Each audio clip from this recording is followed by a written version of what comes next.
계속 반복 재생해서 들어야 할 건데 그렇게 하면 번거롭잖아요. 그쵸? 그래서 여러분들 필기하기 조금이라도 수월하시라고 여러분들이 수업 듣고 한 번에 이해를 하시라고 천천히 또박또박 말하려고 노력을 하고 있습니다.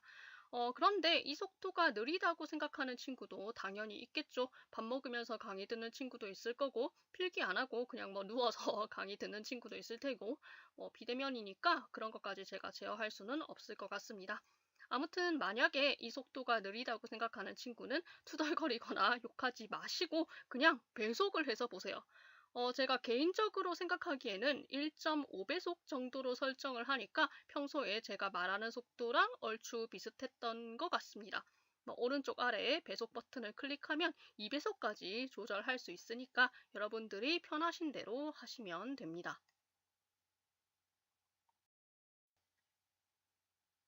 마지막은 강의 동영상의 출석 인정 기한 및 열람 기한에 관한 것입니다.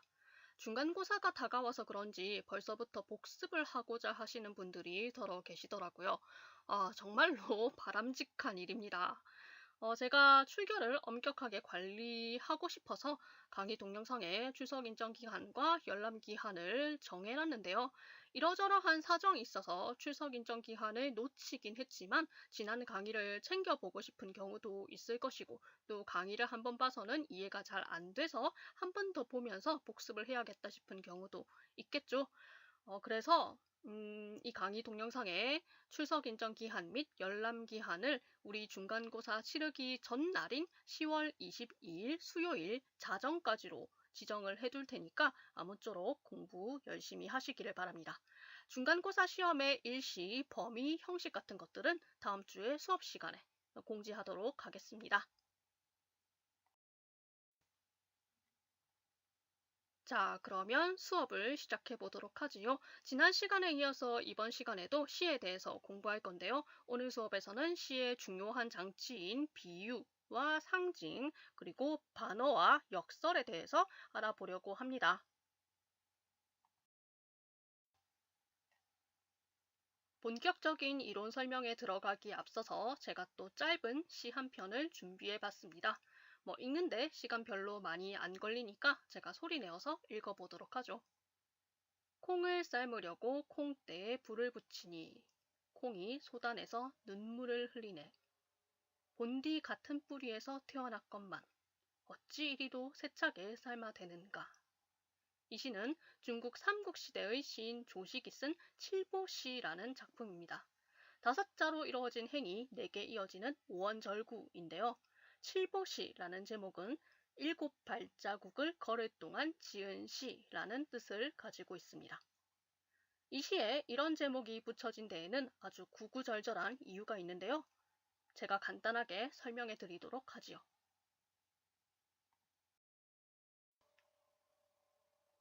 이 시를 쓴 조식은 삼국시대 위나라왕 조조의 아들입니다. 조식과 조식의 형인 조비는 아버지 조조의 후계자 자리를 놓고 서로 라이벌 관계에 놓여 있었죠.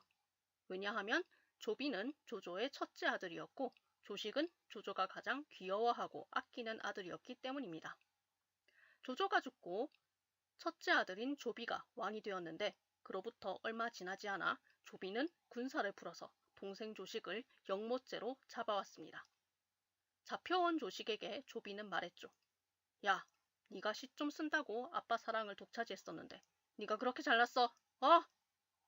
그럼 네가 얼마나 시 잘 쓰나 한번 보자. 7발자국을 걷는 동안 시 한 편을 지어봐라. 만약에 네가 시를 짓는다면 목숨을 살려주겠다. 살려는 드릴게. 하지만 못 지으면 넌 여기서 죽는 거야. 뭔가 굉장히 몰입을 한 것 같은데 아무튼 대충 이렇게 말했다고 칩시다. 그래서 조식은 울며 울며 이 시를 완성했고 덕분에 목숨을 건졌다고 합니다. 관련된 드라마가 있는데 그때 상황을 한번 보도록 하지요.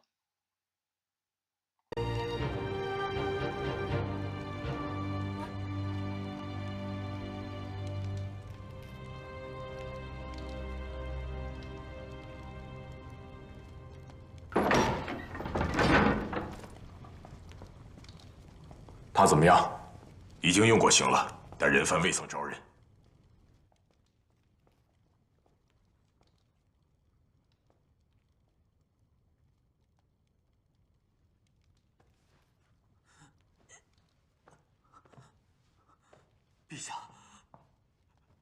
陛下，我是冤枉的。我知道自己血酒无义，罪该万死，可是我万万不敢谋逆呀，陛下。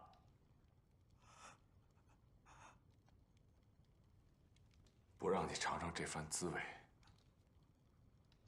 你怎么能明白生死的意义？朕再给你一次机会，从塔到门有7、8步的距离，走过来，陈述你的清白。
树洞，是座阁，路数已为之，其在府下人，都在府中妻。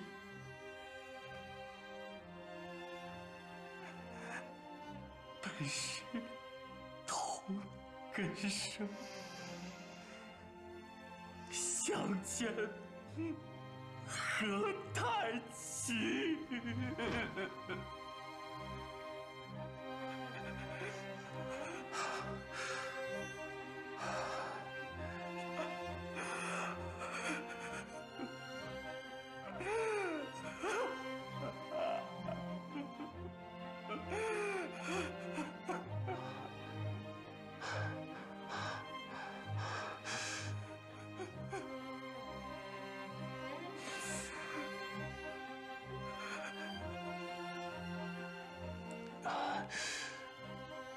把门打开。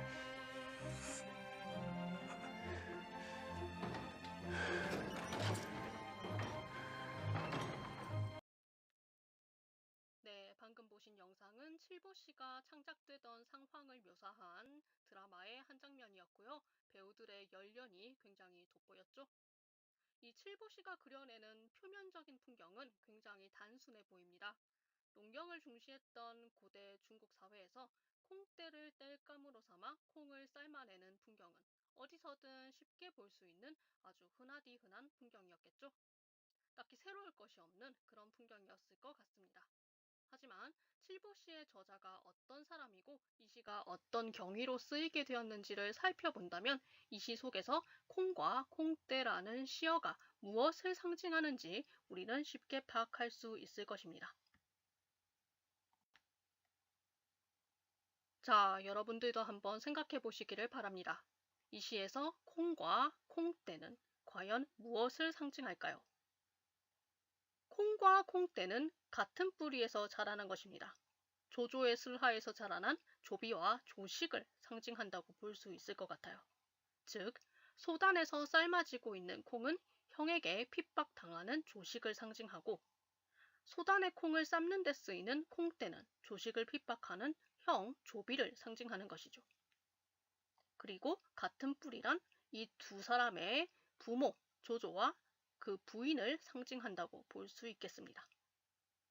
자, 이렇게 시어가 상징하는 바를 충분하게 파악한 뒤에 다시 이 시를 읽어본다면 우리는 이 시가 담고 있는 메시지가 결코 흔하지 않다는 것을 깨닫게 될 것입니다. 그럼 이 시가 담고 있는 메시지는 무엇일까요? 조식은 이 시를 통해서 어떤 말을 하고 싶었을까요? 그렇죠.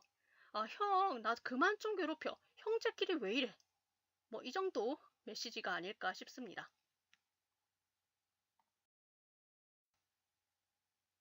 우리가 지난 시간에 살펴본 바와 같이 시어는 함축적인 성질을 띠고 있습니다. 여기서 시어가 함축적이라는 말은 바꿔 말해 시의 화자가 자신의 메시지를 노골적으로 겉에 드러내지 않고 비유, 상징, 에둘러서 넌지시 알리는 암시, 한 관념으로 다른 관념을 불러일으키는 연상 등의 다양한 기법을 빌려서 자신의 메시지를 은근하게 전달한다는 것을 뜻합니다. 지난 시간에 우리가 공부한 것처럼 한 편의 시에서 이미지는 시인이 전달하고자 하는 메시지를 감각적으로 형상화하고 독자가 지닌 상상력의 폭을 넓히는 데 큰 역할을 합니다. 그런데 이 이미지와 마찬가지로 오늘 우리가 공부할 비유와 상징 역시 시의 사활, 즉 시가 죽고 사는 것을 좌우하는 아주 중요한 장치로 쓰입니다.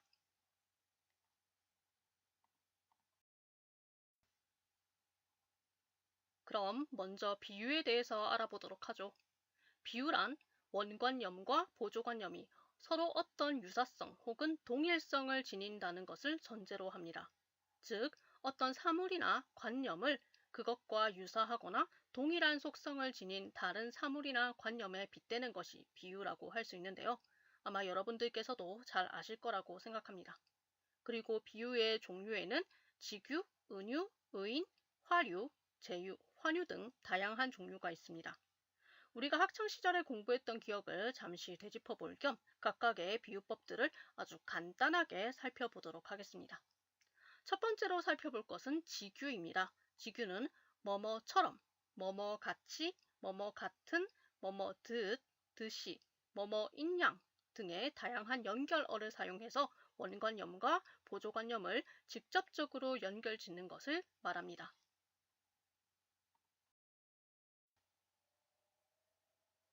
지금 여러분들께서 읽고 계신 작품은 이상화 시인의 빼앗긴 들에도 봄은 오는가입니다. 나라를 빼앗아간 일제에 대한 저항의식과 빼앗긴 들이라는 시어로 표상되는 조국에 대한 애틋하고 절절한 마음을 노래하고 있는 작품이죠. 이 시의 경우에는 작품 전체에 걸쳐 다양한 비유법이 활용되었습니다. 제가 인용한 부분에서는 살찐 젖가슴과 같은 부드러운 이 흙을, 강가에 나온 아이와 같이 짬도 모르고 끝도 없이 닿는 내호나, 이 두 부분에서 직유법이 두드러지게 사용되었는데요. 자, 한번 자세하게 살펴보도록 하죠. 원관념 흙과 보조관념 살찐 젖가슴 사이에는 어떤 유사성이나 공통성이 있을까요?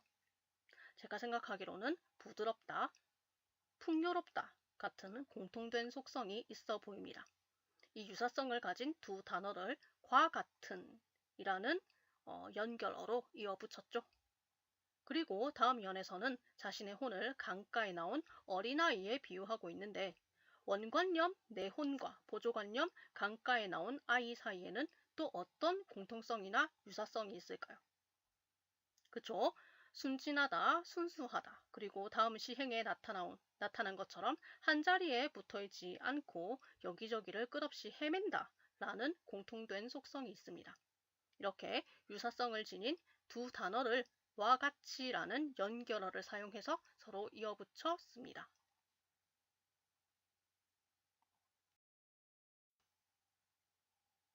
두 번째로 살펴볼 것은 은유입니다. 직유와는 다르게 은유는 별다른 연결어 없이 원관념과 보조관념을 나타냅니다. 대체로 A는 B, A의 B 등의 다양한 형태로 드러나는데요. 김동명 시인의 내 마음은 이라는 작품을 통해서 은유법의 묘미를 한번 살펴보도록 하겠습니다. 이 시는 굉장히 잘 알려져 있는 작품이라서 여러분들도 아마 한 번쯤은 접해보셨을 것 같은데요. 화자는 사랑하는 사람을 향해서 아주 정열적이고 헌신적인 태도를 보이고 있습니다. 자, 이 시의 1년과 2연에서 화자는 자신의 마음을 호수와 촛불에 비유하고 있습니다. 1년에서 내 마음과 호수 사이에는 어떤 공통된 속성이 있을까요? 저는 넓다, 맑다, 혹은 평온하다 같은 공통된 속성이 있다고 보입니다. 이렇게 유사성을 지닌 두 단어를 연결어 없이 이어붙였죠. 그러면 화자의 마음을 좀 더 자세하게 들여다보도록 할까요? 화자는 어떤 말을 하고 있나요? 내 마음은 호수야. 호수처럼 넓고 호수처럼 평온하지만 당신이 다가오면 나는 부스러지도록, 으스러지도록 당신을 꽉 안아줄 거야. 이렇게 말하고 있는 것 같지 않나요? 과몰입을 했나요? 미안합니다. 가을이라서 그런지 조금 외로워서 헛소리를 했네요. 자, 그러면 2연으로 넘어가 보도록 하죠. 2연에 등장하는 내 마음과 촛불 사이에도 공통된 속성이 있습니다. 촛불은 자신의 몸을 태워서 방을 밝히죠. 촛불과 내 마음 사이에는 자기 자신을 희생한다는 공통된 속성을 찾을 수 있습니다. 그대로 표상되는 상대방을 위해서 자기 자신을 버린다, 자기 자신을 희생한다 는 공통점이 있는 것이죠. 자, 이 경우도 마찬가지로 유사성을 지닌 두 단어를 연결어 없이 이어붙였음을 확인할 수 있습니다.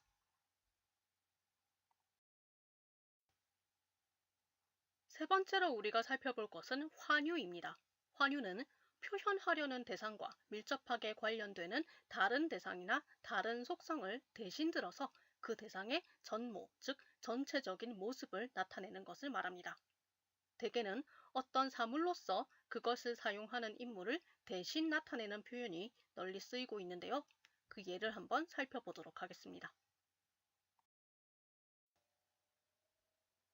지금 여러분들이 읽고 계신 시는 박두진 시인의 3월 1일의 하늘입니다. 이 작품은 1919년 천안 아운의 장터에서 독립만세 운동을 주도한 유관순 열사를 기리고 있는 작품인데요. 지금 보여드리는 부분은 이 시의 일부입니다. 이 시의 서두에 소년 화자가 유관순 누나 덕분에 우리는 3월 하늘 속에 펄럭이는 핏빛 깃발의 외침을 알았다 라고 얘기하고 있는 부분이 인상 깊은데요. 이 시에 쓰인 환유 기법에 대해서 살펴보도록 하겠습니다. 이 시에는 흰옷 입은 소녀라는 시어가 등장하는데요. 흰옷을 한자어로 표기하면 백이가 되죠. 백이는 백이를 입는 민족, 곧 우리 한민족을 가리킵니다. 자, 이 부분에서 한 대상을 그와 밀접하게 관련된 다른 대상으로 바꿔서 말하는 환유법을 활용했다고 볼 수 있겠습니다.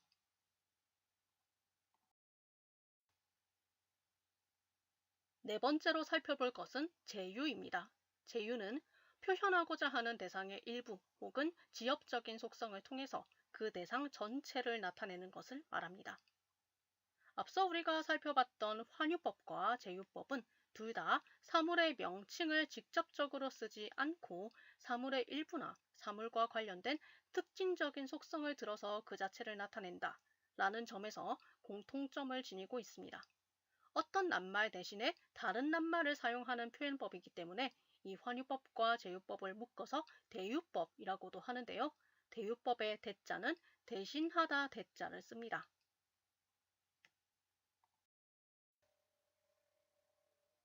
지금 여러분들께서 읽고 계신 작품은 백석 시인의 산비입니다. 길이가 굉장히 짧죠? 저도 이 시를 처음 읽었을 때 깜짝 놀랐습니다. 뭐야, 이게 끝이야? 인쇄가 잘못됐나? 하고요. 아무튼 길이가 짧아서 좋네요. 제목에서도 볼 수 있듯이 이 시의 내용은 산에 갑작스럽게 소나기가 내린 순간의 모습을 묘사한 것인데요. 뽕나무의 이파리인 뽕잎에 빗방울이 푸드득 떨어지자 산에 사는 비둘기, 맷비둘기가 놀라서 날개짓을 하고요. 자벌기, 자벌레는 나무 등걸에 붙어 있다가 꾸물꾸물 고개를 듭니다. 마지막 행을 보니까 아마 맷비둘기가 이 자벌레를 본 것 같은데 곧 맷비둘기가 자벌레를 잡아먹을 것 같아요. 자, 여기서 뽕잎 맷비둘기 자벌레는 산에서 살아가고 있는 산의 일부라고 할 수 있죠. 갑자기 떨어진 빗방울에 반응하는 산속의 여러 생명체를 통해서 소나기가 들이친 순간의 산의 모습을 표현하고 있습니다. 정리하자면 한 대상의 일부를 통해서 그 대상 전체를 말하는 제휴법을 활용했다고 볼 수 있겠죠.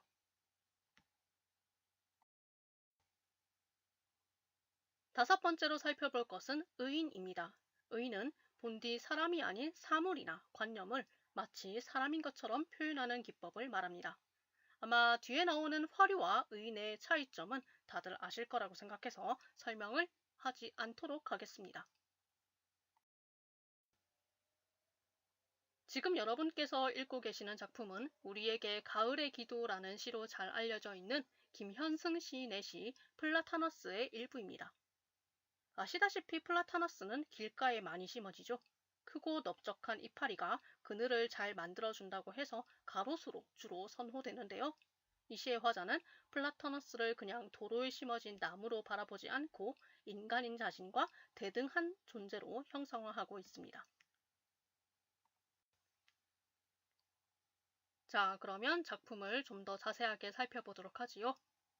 이 시의 화자는 사람이 아닌 플라타너스 나무를 마치 사람인 것처럼 대하고 있습니다. 대답은 돌아오지 않지만 화자는 플라타너스에게 꿈을 아느냐라고 물어보기도 하고요. 하늘을 향해서 곱게 솟아있는 플라타너스를 가리켜 머리가 파란 하늘에 젖어 있다, 즉 파란 하늘을 꿈꾼다 라고 말하기도 합니다. 게다가 플라타너스는 누군가를 사랑할 줄 모르지만 플라타너스의 무성한 잎이 만들어낸 그늘 아래에서 사람들이 따가운 햇볕을 피하죠.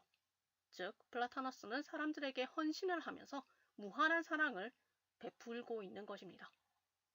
뿐만 아니라 플라타너스는 화자가 홀로 외롭게 먼 길을 걷고 있을 때 화자의 고독을 위로해 주기라도 하듯이 함께 나란히 걸어갑니다.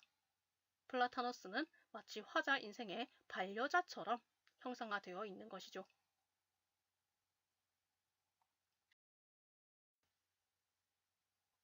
마지막으로 살펴볼 것은 화류입니다. 화류는 본디 생명이 없는 사물이나 관념을 마치 생명이 있는 것처럼 표현하는 것을 말합니다.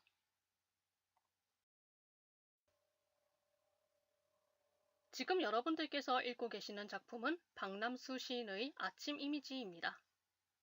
긴 밤이 지나고 동이 트기 시작할 무렵 생동감 넘치는 아침의 풍경을 관조적으로 표현한 작품이죠.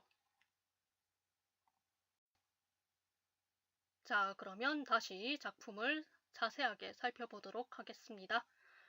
아침이 찾아와서 서서히 세상이 밝아지고 밤새 어둠 속에 묻혔던 세상의 만물, 여기서는 물상이라는 말을 쓰고 있는데 아무튼 이 세상에 존재하는 만물이 햇살에 비쳐서 모습을 드러내고 몸을 움직입니다. 자, 이 시에서 두드러지는 특징은 바로 어둠이라는 시어를 마치 생명을 지닌 존재처럼 표현한 것이라고 할 수 있는데요. 어둠에게 생명이 있어서 새나 돌, 꽃 같은 지상의 온갖 생물과 무생물을 낳는다라고 표현한 것이죠. 또 물상, 즉 만물 역시 어깨를 털고 몸을 움직인다라고 표현하고 있는데요. 이처럼 생명이 없는 사물이나 관념에 생물적인 특성을 부여해서 마치 생명이 있는 것처럼 표현하는 것을 화류법이라고 말합니다.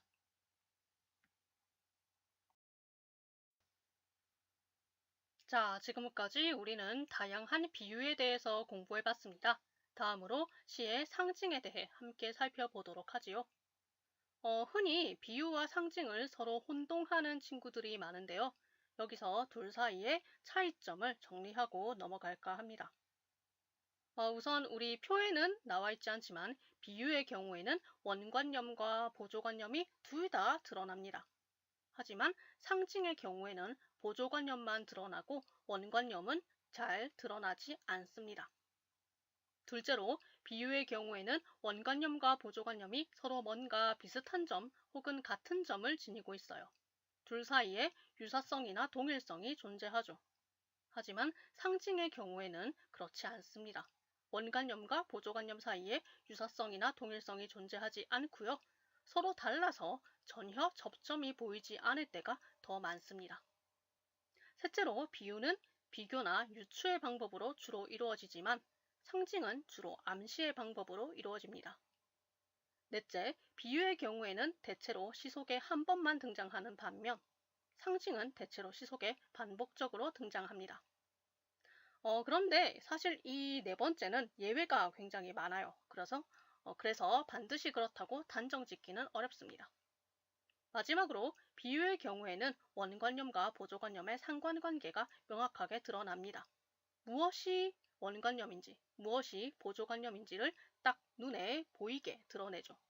하지만 상징의 경우에는 원관념과 보조관념의 상관관계가 명확하게 드러나지 않습니다. 좀 더 정확하게 말씀드리자면 원관념은 숨겨지고 보조관념만 드러나는 경우가 많습니다. 자, 그러면 예를 통해서 한번 확인해 보도록 하지요. 이 시는 문정희 시인의 순간이라는 작품인데요. 다 읽으실 필요는 없고 처음에 나오는 세 행에 주목해 주세요. 찰랑이는 햇살처럼 사랑은 늘 곁에 있었지만 이 부분에서 사랑은 찰랑이는 햇살에 비유됩니다. 원관념인 사랑과 보조관념인 햇살이 모두 시 안에 드러나고 있죠. 또 사랑과 햇살은 공통된 속성을 가지고 있습니다. 무엇일까요? 그쵸? 바로 늘 화자의 곁에 있었다라는 점입니다. 아침에 잠에서 깨어나면 햇살이 환하게 방을 비추는 것처럼 당연히 주위를 둘러보면 늘 곁에 사랑하는 그 사람이 함께 해줬다라는 말인 것 같은데요. 있었다라는 과거형 종결 어미를 보니까 지금은 사랑하는 그 사람이랑 헤어진 것 같습니다. 아, 슬프죠? 시 뒷부분을 보니까 확실히 헤어진 것 같은데 어쩜 제목도 순간이라고 붙였을까? 마음이 굉장히 스산해지네요.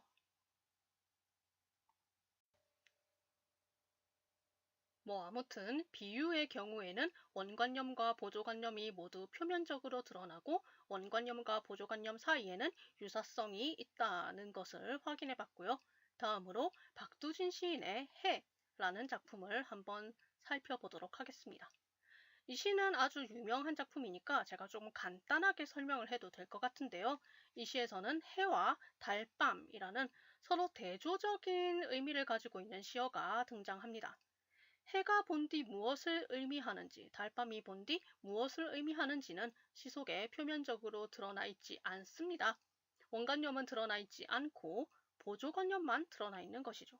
그래서 우리 독자들이 직접 해가 무엇을 의미하고 달밤이 무엇을 의미하는지 생각을 해봐야 됩니다. 자, 여러분들 학창시절에 한 번쯤 이 시를 접해봤을 텐데 해와 달밤은 무엇을 의미하나요? 자, 이미 여러분들도 잘 아시다시피 해는 광명, 활력, 정의, 승리, 순수하고 평화로운 이상적 세계를 의미하고 달밤은 이와 반대되는 암흑, 무력, 불의, 고통스럽고 절망적인 현실 세계를 상징하는데요. 자, 이렇게 비유와 상징의 차이점을 한번 살펴봤습니다.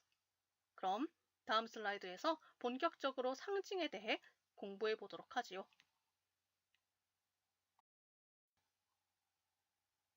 상징이라는 말이 함의하는 바는 매우 넓은데요.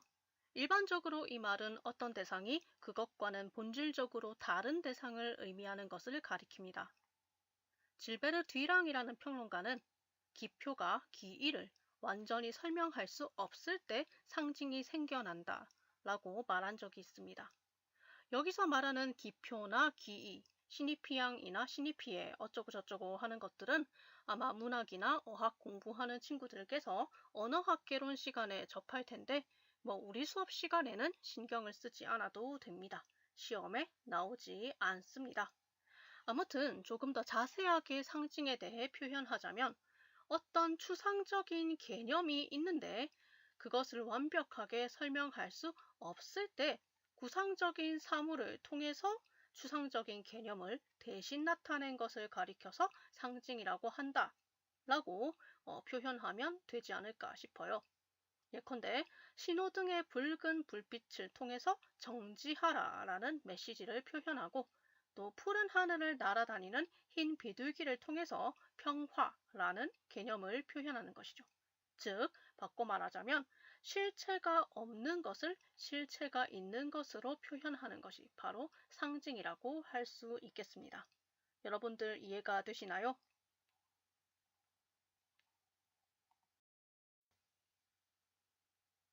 조금 전에 우리가 확인했던 것처럼 상징에서는 추상적 개념과 구상적 사물 사이에 반드시 유사성이 존재한다고는 볼 수 없습니다. 가령 비둘기와 평화 사이에는 아무런 유사성이 존재하지 않습니다. 하지만 우리는 비둘기를 평화의 상징이라고 여기죠. 비둘기가 평화의 상징이라고 여겨지게 된 계기는 아마 성경 내용에 따른 것으로 알고 있습니다. 아울러 텍스트 속에는 보조관념만 드러날 뿐이고 원관념은 명확하게 드러나지 않습니다. 자, 그런데요. 문학작품에서 말하는 상징은 언어가 지니는 지시적 의미를 떠나서 새로운 의미를 지니게 하는 것, 혹은 그렇게 해서 만든 대상을 가리킵니다. 문학적 상징은 문학작품 속의 문맥 속에서 생명을 얻는다라고 해도 과언이 아닌데요.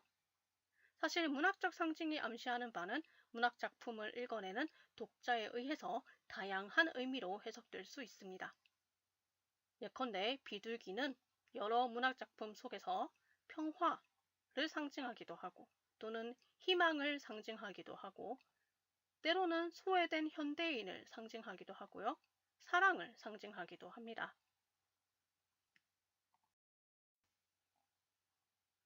문학적 상징은 대개 관습적 상징과 개인적 상징, 그리고 원형적 상징으로 나누어집니다. 먼저 관습적 상징입니다. 여러분들도 잘 아시다시피 우리 인류는 오랫동안 집단을 이루어서 생활해왔죠. 그렇게 살아오면서 일정한 규범과 일정한 가치를 서로 공유해왔습니다. 이렇듯 인류가 경험을 거듭해 오면서 어떤 대상에 대해 품게 된 집단적이고 공통적인 인상이 담겨 있는 상징을 가리켜서 관습적 상징이라고 합니다. 관습적 상징이 의미하는 바는 특정한 집단에 속해 있는 구성원들에게 보편적으로 통용된다는 특성이 있습니다.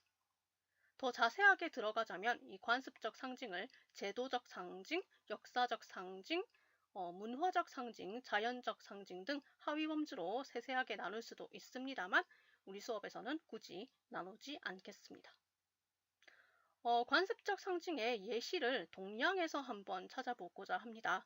우리나라, 중국, 일본 같은 동양의 여러 나라에서는 오랫동안 사상과 문화를 공유해왔기 때문에 공통적으로 소나무나 대나무를 변치 않는 지조와 절개의 상징으로 간주하는 경향이 있습니다.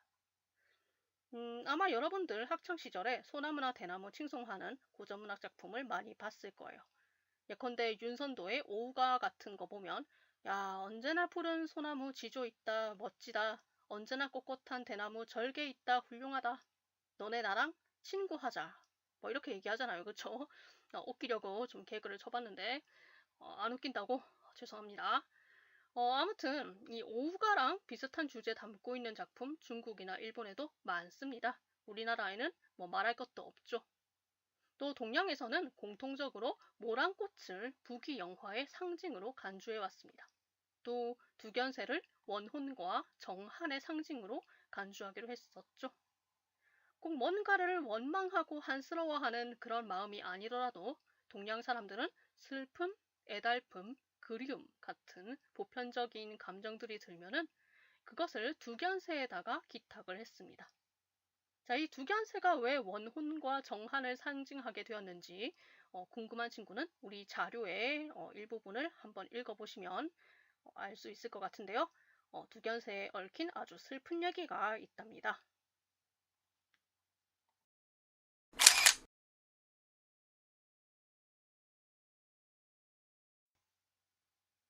앞서 말씀드린 것처럼 두견새를 원혼과 정한의 상징으로 여기는 것은 동양에서 아주 오래된 문학적 전통이라고 할 수 있습니다.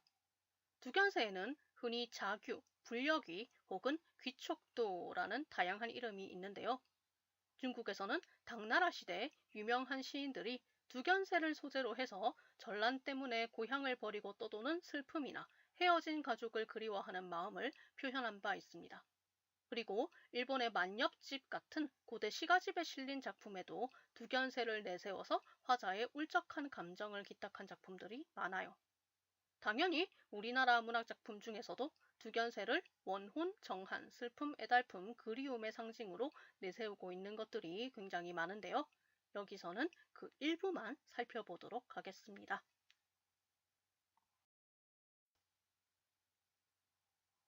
첫 번째로 살펴볼 작품은 조선 전기의 김시습이 쓴 자규사입니다. 아까 제가 두견새를 자규라고 부른다고 말씀드렸죠. 자, 여기서 시를 한번 자세하게 살펴보면요. 달조차 저물려고 하는 늦은 밤에 산속에서 울려 퍼지는 자규, 즉 두견새의 울음소리가 흡사 떠나온 고향을 그리워하는 사람의 한스러운 심정을 담고 있는 것 같다 라고 표현한 것 같습니다.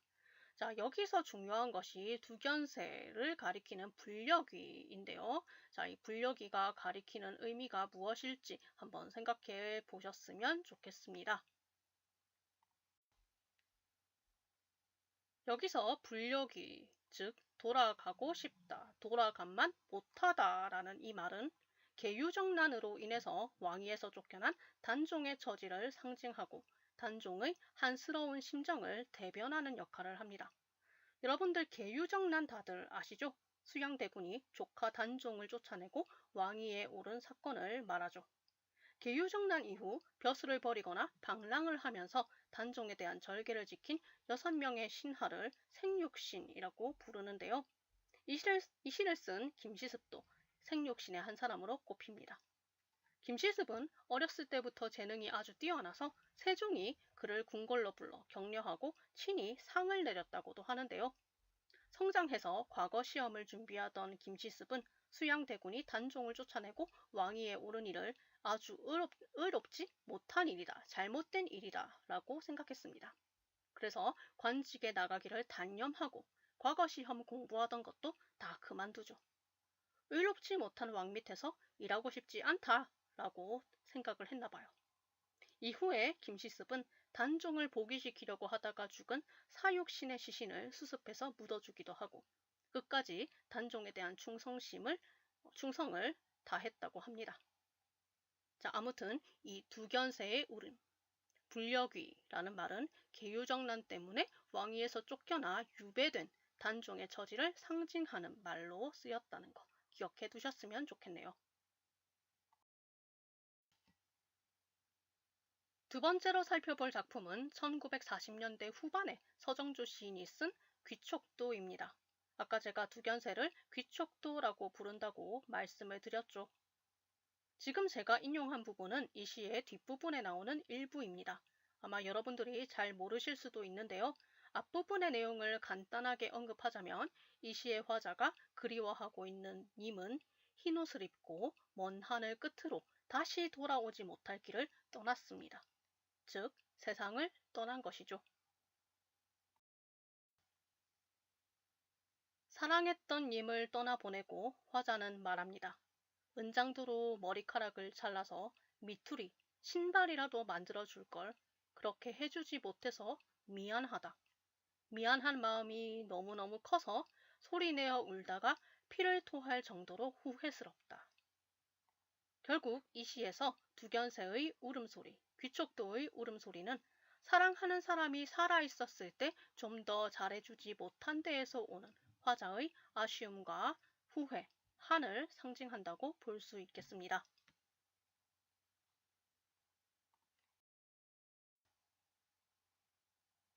세 번째로 살펴볼 작품은 1960년대 중반에 쓰인 이태극 시인의 내 산하의 서다인데요. 이 시의 화자는 숲이 언덕과 강물을 갈라놓아서 해와 달 사이가 서먹해졌다라고 이야기하고 있습니다. 여러분들은 어떻게 생각하셨을지 궁금한데 저는 이 구절을 읽고 우리 전래동화 속의 해와 달이 된 오누이 생각이 나더라고요. 시인이 이 시어 해와 달, 일월이라는 시어를 선택하면서 궁극적으로 의도한 바가 무엇인지 굉장히 궁금합니다.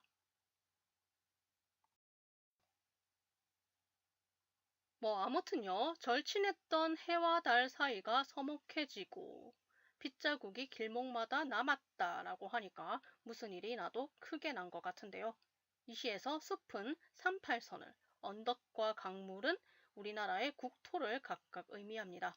그리고 두견새, 귀족도의 울음소리는 6.25 전쟁 이후에 국토가 남북으로 분단되어 버린 시대적인 상황을 슬퍼하고 안타까워하는 화자의 심경을 상징하지요.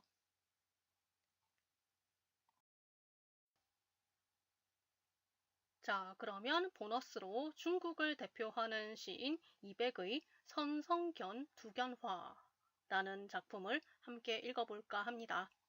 이 시의 화자는 전쟁 때문에 고향에 돌아가지 못하고 전국을 방랑하고 있는데요.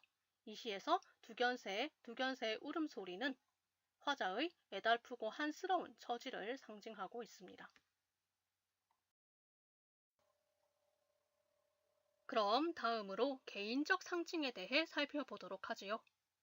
개인적 상징이란 시인이 자신의 작품을 위해 일부러 만들어낸 개인적이고 개별적인 상징을 가리킵니다. 개인적 상징은 시인 개인의 상상력에 의해서 만들어지고 또 시인에 의해 특별한 의미를 부여받습니다.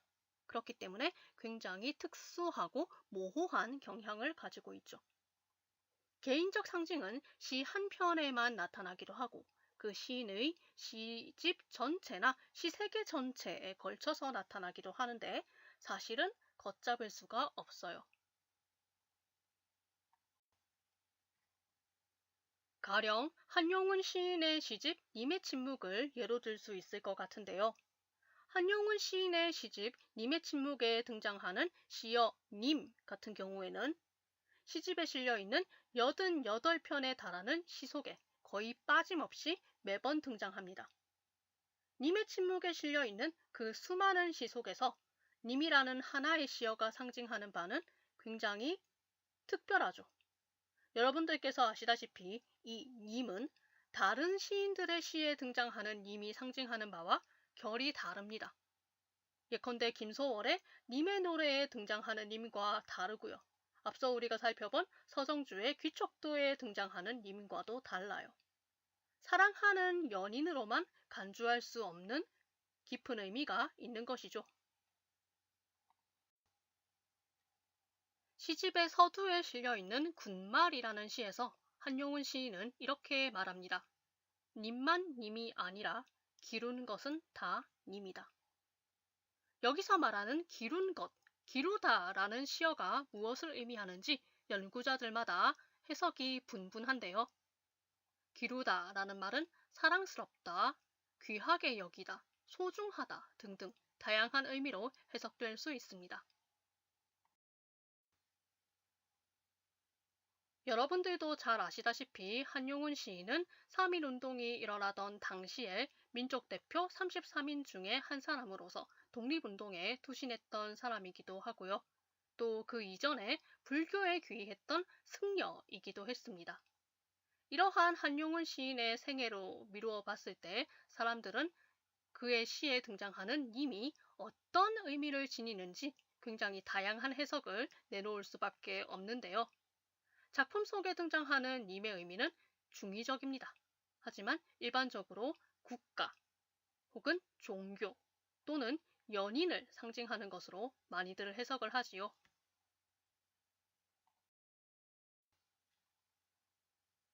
개인적 상징에 관련된 또 다른 예를 한번 살펴보겠습니다. 지금 여러분들께서 읽고 계시는 시는 김기림 시인의 바다와 나비인데요. 이 시에 등장하는 나비의 경우에도 다른 시에 등장하는 나비와 사뭇 변별되는 의미를 가집니다.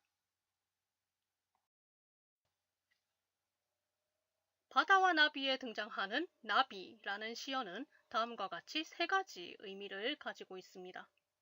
첫 번째, 세상 물정을 모르는 철부지 같은 존재. 두 번째, 바다로 상징되는 냉혹한 현실 앞에 좌절하는 존재.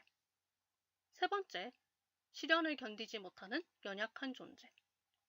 자, 이 세 가지는 김기림 시인이 의도한 개인적인 상징이죠.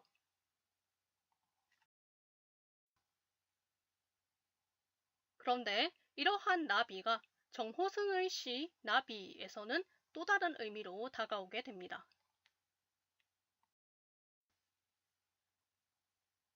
정호승의 시에 등장하는 나비는 두 가지 의미를 지닌다고 해석할 수 있습니다.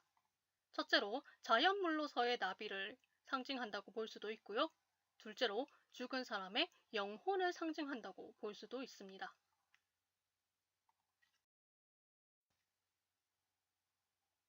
이어서 보너스로 중국을 대표하는 시인 백거이의 추적, 가을나비라는 작품을 여러분들께 보여드릴까 하는데요. 이 시에서 나비는 자연물로서의 나비를 의미하기도 하지만 계절의 전령으로서 여름이 가고 가을이 왔다, 즉 가을의 도래를 상징하기도 합니다. 네, 그러면 세 번째 원형적 상징으로 넘어가도록 하지요. 원형적 상징이란 시대와 지역을 초월해서 인류 전체의 원초적인 집단 무의식 속에 각인된 상징을 말합니다. 여기서 말하는 원형이란 말은 인류의 문화가 발달해 오는 동안 시간과 공간의 격차를 뛰어넘어서 수없이 많이 되풀이된 심상이나 화소를 뜻하는데요. 대부분의 경우에는 자연물, 즉 하늘, 땅, 바다, 바람, 불, 물 같은 것들을 대상으로 삼고 있습니다. 그리고 그것들이 가지고 있는 근원적인 특질을 드러내곤 하지요. 원형적 상징은 누구나가 공감할 수 있는 보편적인 공감대를 형성하면서 인류 역사의 흐름과 함께 반복적으로 사용되어 왔습니다. 예컨대 물은 대대로 생명이나 죽음, 재생, 정화를 상징해 왔습니다. 우리는 다채로운 문학작품을 통해서 인류가 그동안 물이라는 대상을 어떻게 인식해 왔는지 쉽게 가늠할 수 있지요.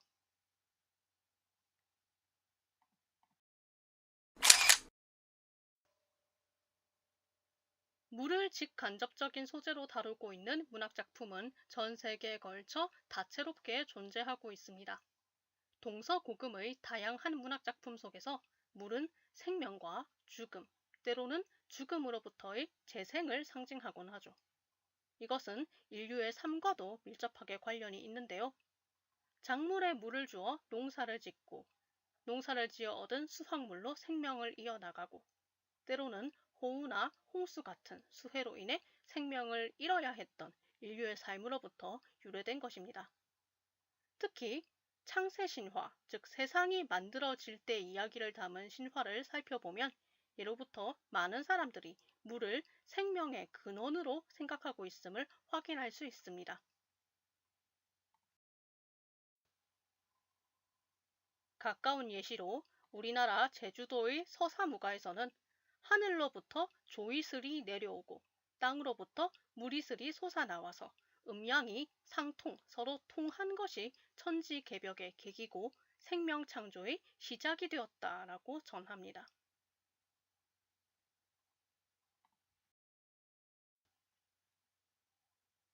덧붙여 물은 분열된 것을 통합하는 일을 상징하기도 합니다. 여러 가지 갈래로 갈라져 있었던 물줄기가 한데 모여서 바다로 향하는 모습을 상상해 보시면 강은교 시인의 작품 우리가 물이 되어에서 물이 무엇을 상징하는지 어렵지 않게 이해하실 수 있을 것 같습니다.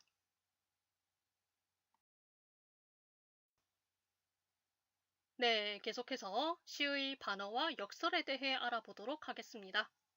본격적으로 이론을 공부하기 전에 노래를 한 곡 들어볼까 하는데요. 아무쪼록 여러분들 마음에 들었으면 좋겠습니다.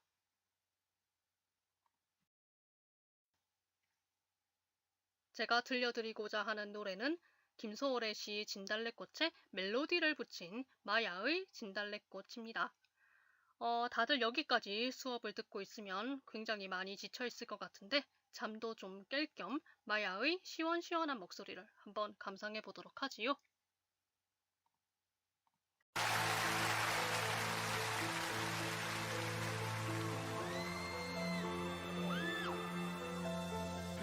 나보기가 역겨워 가실 때에는 말없이 보이고 드리우리라.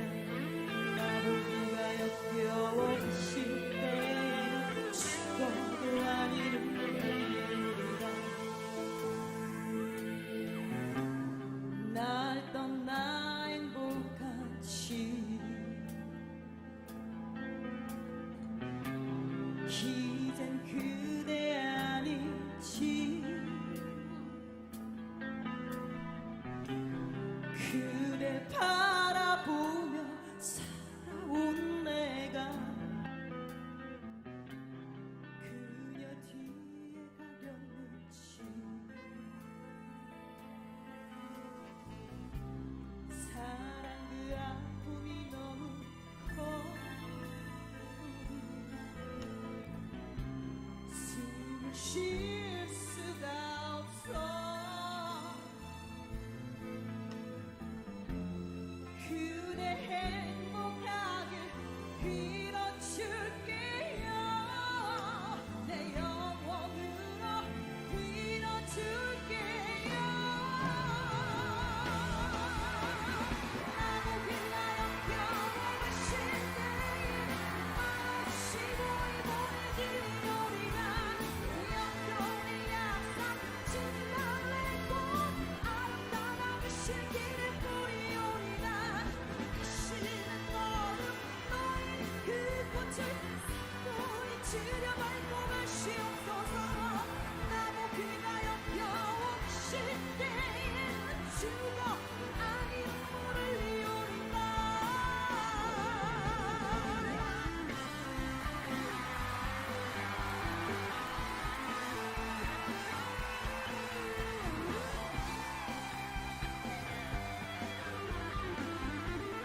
아시면 다 같이 불러볼까요?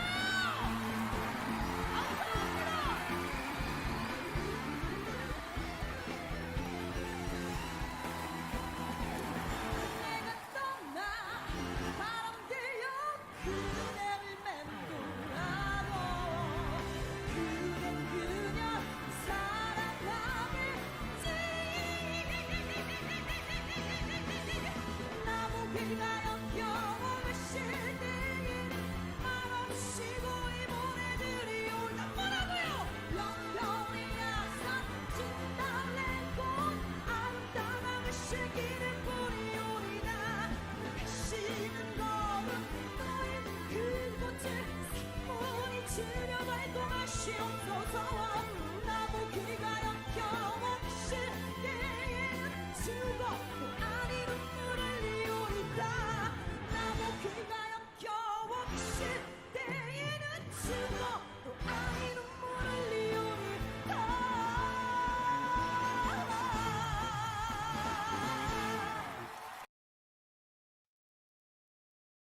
자, 여러분들 노래 잘 들으셨죠? 지금부터 우리가 공부할 내용이 반어와 역설인데요. 이 반어와 역설 하면 떠오르는 아주 유명한 시가 바로 김소월의 진달래꽃입니다. 자, 마야의 힘찬 노랫소리로 여러분들 정신이 확 드셨으면 좋겠고요. 수업을 다시 진행하도록 하겠습니다.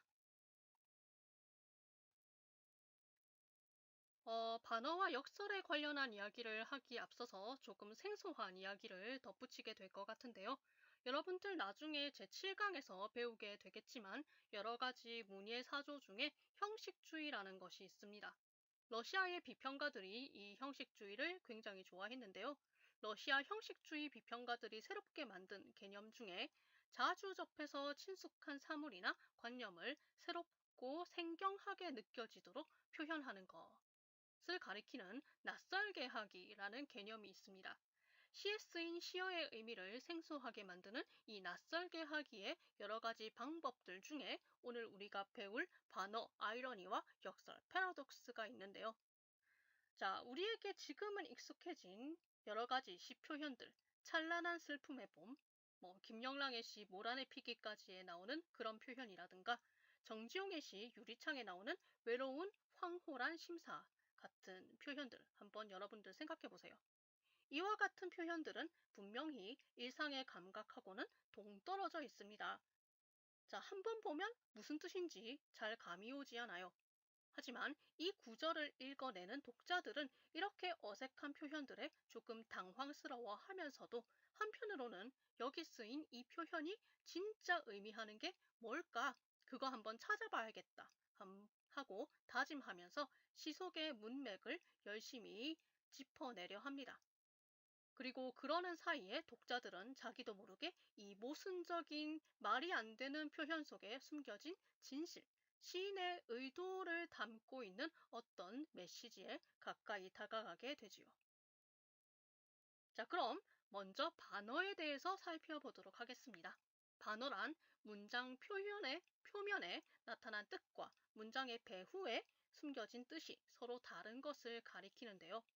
표면에 진술된 문장 자체에는 아무런 모순이 존재하지 않지만 문장과 문장이 진술되는 상황 사이에 모순이 존재합니다. 자, 무슨 말인지 이해가 되시나요? 그리고 반어는요, 대부분의 경우 조롱하거나 풍자하거나 비판하려는 의도를 내포하고 있습니다. 예시를 통해서 한번 살펴보도록 하죠. 자, 지금 여러분들께서 읽고 계신 작품은 김명수 시인의 하급반 교과서입니다. 하급반은 공부를 못하는 학생들을 모아놓은 반을 가리키고요. 이 시는 1980년대에 쓰인 작품인데요. 한 아이가 소리내어 책을 읽으면 다른 아이들도 목소리 하나 흐트러지지 않고 그 아이가 읽는 그대로 앵무새처럼 따라 읽는 하급반 교실의 기묘한 풍경을 묘사하고 있습니다. 자, 분위기가 굉장히 묘하죠. 이 시의 화자는 하급반 학생들이 읽고 있는 교과서를 이렇게 표현하고 있습니다. 외우기도 좋아라 하급반 교과서, 활자도 커다랗고 읽기에도 좋아라. 사실 이 말 자체에는 아무런 모순이 없습니다. 하지만 실제로 이 시의 화자가 말하고자 하는 바는 그와 반대죠. 자, 뒤에 나오는 이 봄날 쓸쓸한 우리들의 책 읽기여, 우리나라 아이들의 목청들이여 라는 구절을 통해서 미루어 봤을 때 화자는 학생들이 목소리 하나 흐트러지지 않고 다른 아이가 읽는 대로 따라 읽는 이 모습을 부정적으로 받아들이고 있음을 알 수 있습니다. 자, 그래서 이 시는 반어법을 통해서 흑백 논리를 비판적인 사고 없이 받아들이는 사회의 풍조를 경계하고 국민들에게 흑백 논리를 주입하려고 들었던 80년대 독재 정권을 비판하고 있다고 해석할 수 있겠습니다.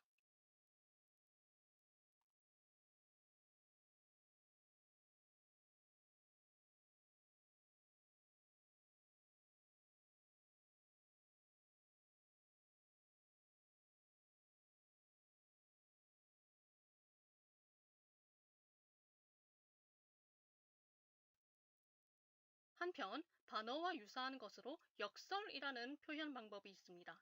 역설은 표면에 진술된 문장 자체에 모순이 있어요. 자, 가령 우리 시에서 많이 보이는 역설적 표현들을 들자면 이와 같습니다. 자, 여러분들이 보시기에 어떠신가요? 한눈에 보기에는 이 표현들 모두 말이 안 됩니다. 그쵸? 논리적이지 못하고 진실이 아닌 듯 보이기도 하지요. 하지만 그 말뜻을 곰곰이 따져보면 그 속에 나름대로의 논리가 존재하고 진실이 내포되어 있고 말하고자 하는 의도가 분명하게 드러나 있습니다.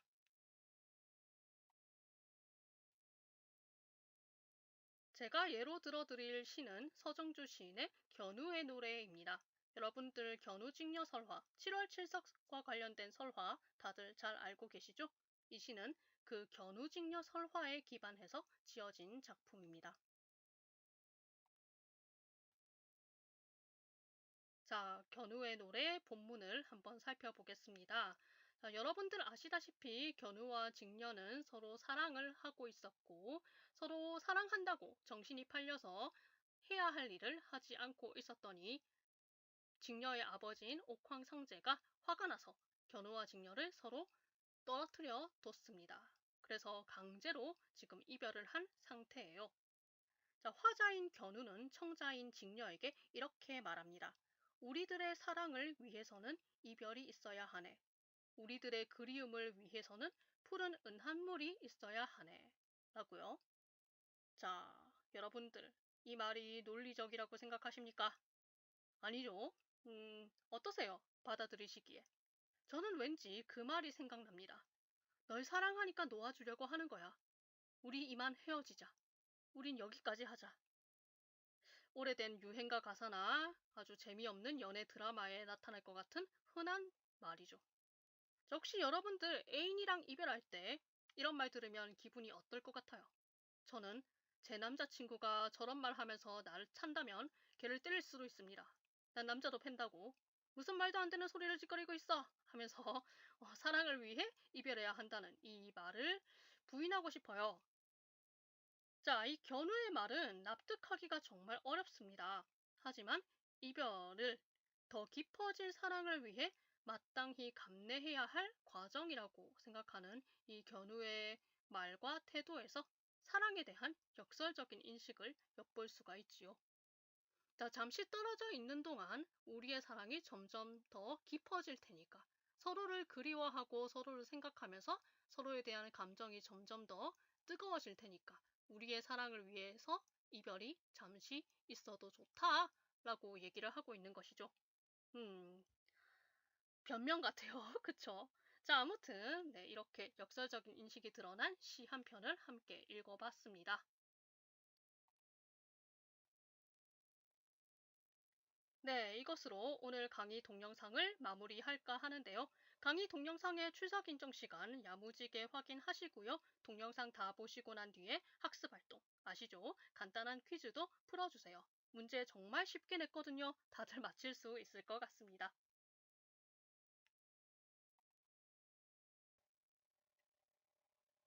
다음 주 이 시간에는 강의실에서 만날 거고요. 서사양식을 대표하는 소설에 대해 공부하고자 합니다. 다음 주에 배우는 내용까지가 우리 중간고사 범위에 들어가는 내용이니까 꼭 기억해 두시고요. 그럼 이것으로 문학의 이해 제5주차 강의를 모두 마치도록 하겠습니다.